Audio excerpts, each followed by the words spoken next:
No vídeo de domingo eu quero trazer para vocês onde os principais gurus, como Howard Marks, Buffett e até mesmo Damodaran, que é o papa do valuation, estão colocando a grana deles. Isso porque nessa semana saiu aí uma atualização, um relatório com as principais posições que esses grandes investidores têm através das suas empresas, dos seus fundos de investimento. É claro que eu já preciso começar fazendo uma bela de uma ponderação, né, gente? Não é porque essa galera, os grandes gurus, estão investindo que a gente simplesmente tem que dar um Ctrl+C, Ctrl+V nisso, porque são patrimônios muito diferentes, estratégias muitas vezes diferentes e também riscos diferentes que nós podemos correr. Vamos falar de um exemplo aqui nosso do Brasil, que é o próprio Luiz Barsi. Ele investe em Cielo, ele investe em IRB, mas ele mesmo já explicou que ele pode correr esse risco, que está dentro da estratégia dele, e é importante a gente saber diferenciar tudo isso para a nossa carteira, porque senão tem muita gente que simplesmente vai na bota dessa galera e acaba perdendo dinheiro porque não tem psicológico para aguentar aí os trancos e barrancos que alguns tipos de ações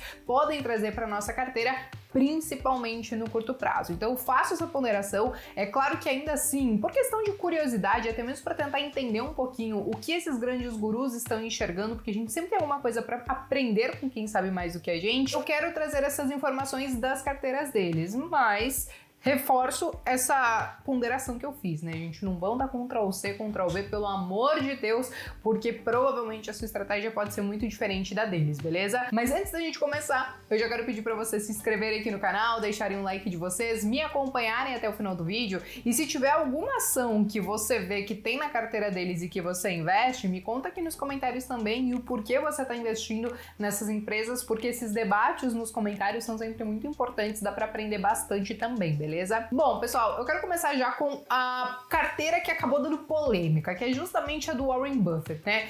Através da Berkshire, né? Por quê? Aqui eu quero começar mostrando para vocês as principais 10 ações que tem na carteira dele, né? Da Berkshire, que tem o maior peso. Então, como vocês podem ver, não mudou muita coisa, né? Que a gente consegue ver que Apple continua ali com a primeira posição, em segundo lugar a gente tem Bank of America, American Express, Coca-Cola, Heinz, Moody's, Verizon, e por aí vai. Então a gente vê que essas posições que já eram velhas conhecidas dele, né, dos últimos anos pelo menos, né, não mudaram grande coisa. Ele só fez aí algumas compras um pouquinho maiores agora em Chevron, então ele aumentou a participação de Chevron dentro da carteira dele, e basicamente é assim que está a carteira dele, né, as 10 principais posições. Claro que cabe ressaltar que dentro do portfólio da Berkshire, eles têm aí aproximadamente 44 ações, isso considerando o último dia útil de 2021, então ali fechou 31 de dezembro, né? Não que tenha sido o último dia útil, mas essa é a carteira, né, que foi declarada, que foi atualizada, né, até o dia 31 de dezembro de 2021. Agora, o que chamou a atenção e o porquê que gerou um pouquinho de polêmica dentro dessa carteira do Warren Buffett, que tem sim empresas de tecnologia, que tem também muito setor financeiro e tal, nós sabemos que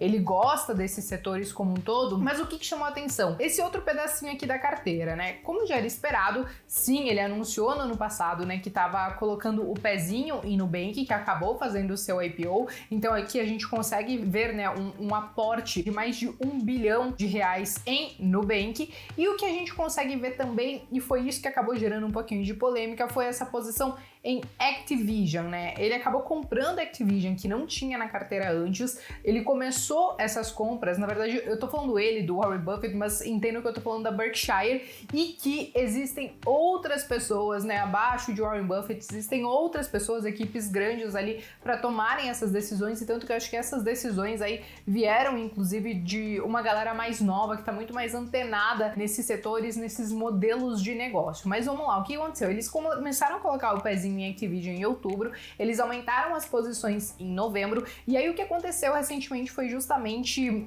o anúncio, né, que a Microsoft estaria comprando a Activision, apesar de que essa negociação ela deve, né, ser finalizada somente no ano que vem. E aí que começou a especulação, tanto no mercado norte-americano, como aqui no Brasil também, no Twitter, todo mundo falando que, caramba, será que isso não foi um caso de insider trading, né? Porque Buffett, ele é muito amigo do Bill Gates, e aí, sei lá, que conversa vai, conversa vem, sabe? Podem ter trocado uma ideia, e aí decidiu, então, colocar o pezinho na Activision antes mesmo da Microsoft anunciar a compra dela, né? E o que é esse insider trading? É quando uma pessoa tem uma informação privilegiada que ainda não foi divulgada no mercado e que ela pode utilizar, aliás, não pode, né? Mas acaba utilizando essa informação para ganhar dinheiro no mercado financeiro, né? E aí, como começaram a acusar justamente a Berkshire de ter feito isso, né? Aqui é claro que é muito difícil a gente saber se efetivamente foi isso que aconteceu, até mesmo porque a estratégia da Berkshire não é simplesmente comprar ali algumas ações e, sei lá, ganhar no curtíssimo prazo, então provavelmente sim, eles estão olhando para a Activision, né, que é uma empresa que inclusive vocês sabem que eu invisto,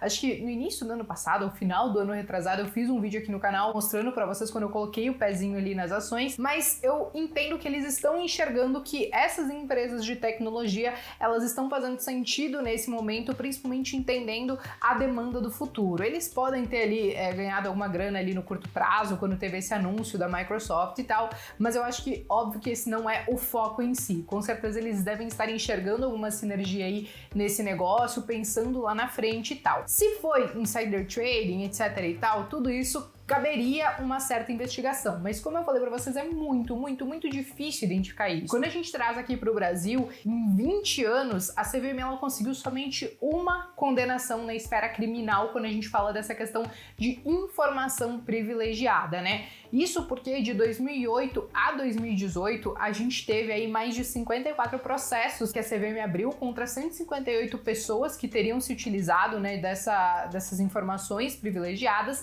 e dessas 158 pessoas, somente 66 tiveram condenações administrativas, que muitas vezes ali são algumas multas, ou enfim, elas são impedidas de operar no mercado durante determinado tempo, perdem algumas licenças, algumas certificações, essas paradas assim. Então, é muito difícil acontecer isso, tanto que ela fez algumas mudanças aí nesses últimos anos para tentar deixar a lei um pouquinho mais dura, vamos dizer assim, para quem comete essas operações, né, para ganhar dinheiro com informação privilegiada, mas o ponto é o seguinte, nós estamos no mercado financeiro, não no mundo dos ursinhos carinhosos, então nós temos que saber que isso pode acontecer, não somente aqui na nossa bolsa de valores, porque, por exemplo, uma das maiores multas que já aconteceram, né, nessas questões de insider trading foi justamente com o Eike Batista, naquela questão da OGX e tal, ele teve que pagar mais de 536 milhões de reais em multa, né, para CVM e tal, mas isso também acontece em outros mercados, não tô falando que é o caso da Berkshire, né, mas já tiveram vários outros casos lá também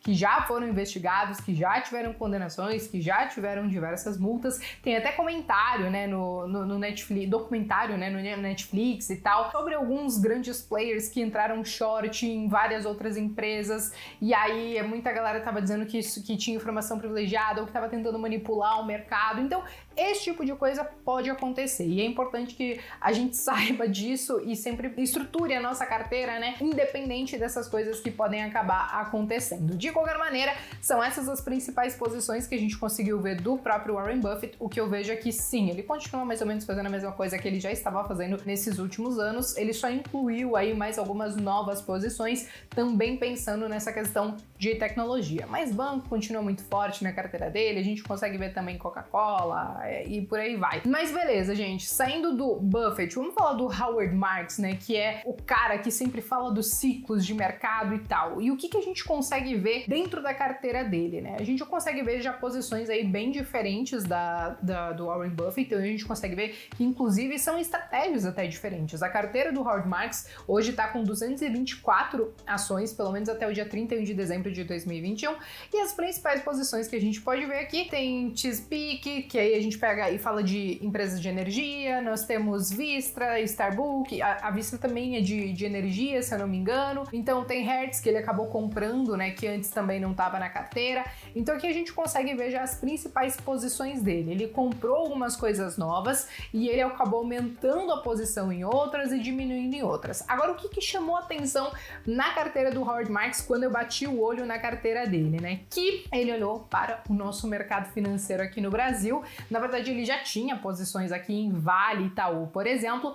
Porém, como vocês podem ver nesta imagem aqui, ele acabou aumentando a sua posição em Vale, né? Então a Vale ali tem aproximadamente 1,5%, 1,53% na carteira dele, e Itaú ficou com 1,21% na carteira dele. Mas não para por aí, porque eu acho que outra empresa, e essa ele também acabou aumentando um pouco a exposição, foi justamente na Azul. Já falei para vocês, né? Eu não invisto em aéreas, mas esses grandes gurus, dentro da estratégia deles, eles devem saber o que estão fazendo. então eles acabaram comprando aí Azul, adicionaram um pouquinho, mas é pouca coisa, né, gente? Como vocês podem ver aí, 0,5% praticamente. E uma outra coisa que ele acabou comprando, o Howard Marks, que também me chamou a atenção, foram justamente as ações da XP. Ficou com 0,07% de participação, mas foi uma outra ação que acabou entrando na carteira. Na verdade, assim, quando você olha o relatório inteiro, até vou deixar o link desse site que vocês conseguem consultar a carteira de vários gurus, eu vi que dentro da carteira do Howard Marks ele comprou muita coisa nova, o portfólio dele cresceu bastante, mas claro que a gente não vai ficar passando um a um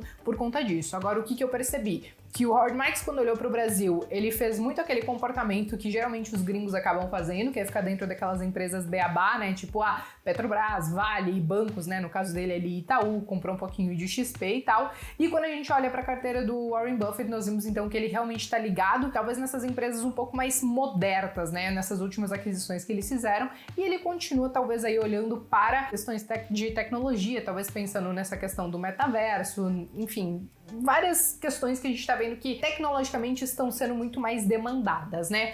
E o que acontece, né? Vocês devem estar pensando, poxa, Bea, mas o setor de tecnologia, ele já não subiu muito, né? Essa galera tá comprando agora e tal. Bom, é óbvio que, como vocês podem ver nesse gráfico aqui, o setor de tecnologia, que eu tô consultando, né, o S&P 500, né, Information Technology, mas o que acontece? Ele mostra que a gente teve ali em um ano praticamente mais, né, de 13% de alta, mas agora, né, acho que de dezembro para cá, também teve aí quedas relevantes no setor de tecnologia. Primeiro, acho que por conta de uma iminente alta nas taxas de juros, né, dos Estados Unidos, então essas empresas de tecnologia são as que mais acabam sofrendo no mercado, pelo menos no curto prazo, porque aí aquele prêmio de risco ele fica mais interessante quando a gente fala de títulos de renda fixa, e aí muitos investidores acabam saindo dessas empresas que são de crescimento, que muitas vezes são essas empresas de tecnologia, e acabam migrando para aquelas empresas de valor, que muitas vezes são empresas de energia, de banco, que a gente viu que inclusive tem nas duas carteiras, né, tanto do Buffett como do Howard Marks. Mas aí o que aconteceu? A gente viu essas últimas quedas,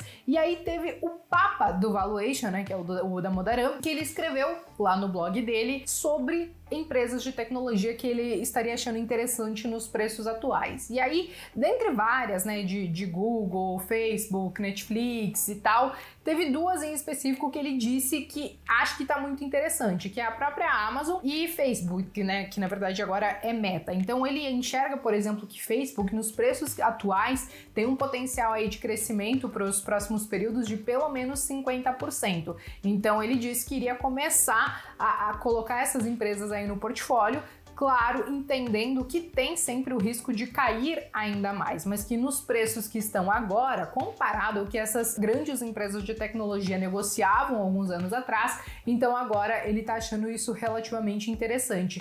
E eu acho que essa visão dos três grandes investidores que eu trouxe para vocês, é claro que tem vários outros nessa listinha, nesse link que eu trouxe para vocês, eu acho que tudo isso pode se resumir de uma certa forma com as principais ações que foram compradas não somente por eles, mas também por outros grandes investimentos e por outros grandes investidores, né? Na verdade, por outros grandes fundos e outros grandes investidores. E aqui a gente consegue ver o top 10 das ações que mais foram compradas no ano de 2021. Então, própria Google, Meta, Microsoft, Amazon, Visa, Wells Fargo, né? A gente começa a olhar para o setor financeiro também, própria Berkshire, Mastercard. Então, o que a gente está vendo é um misto de empresas de crescimento, que já cresceram bastante, mas ainda podem continuar crescendo bastante, com empresas que também são um pouco mais de empresas de valor, que daí a gente começa a olhar para esse setor financeiro também. E eu acho que todos esses investidores, eles acabam diversificando dentro dessas estratégias, mas uma coisa que a gente começa a ver é que cada vez mais eles estão antenados nessas empresas de tecnologia.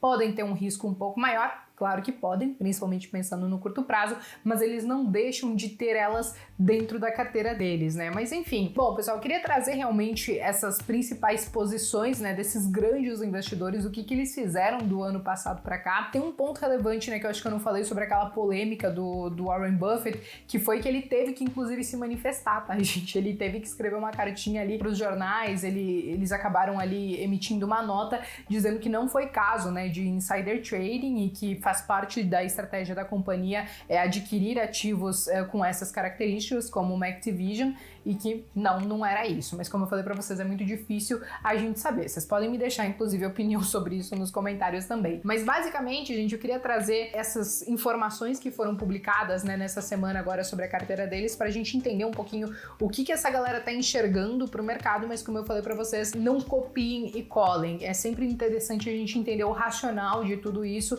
e quais os riscos que eles estão vendo pro mercado e como eles estão diversificando a carteira deles para tentar passar aí por possíveis turbulências que possam acontecer. Apesar de que eu acho que parte dessa alta de juros do mercado norte-americano também já tá meio que sendo precificado, assim como acho que isso aqui na nossa Bolsa de Valores no Brasil também já tá acontecendo, beleza?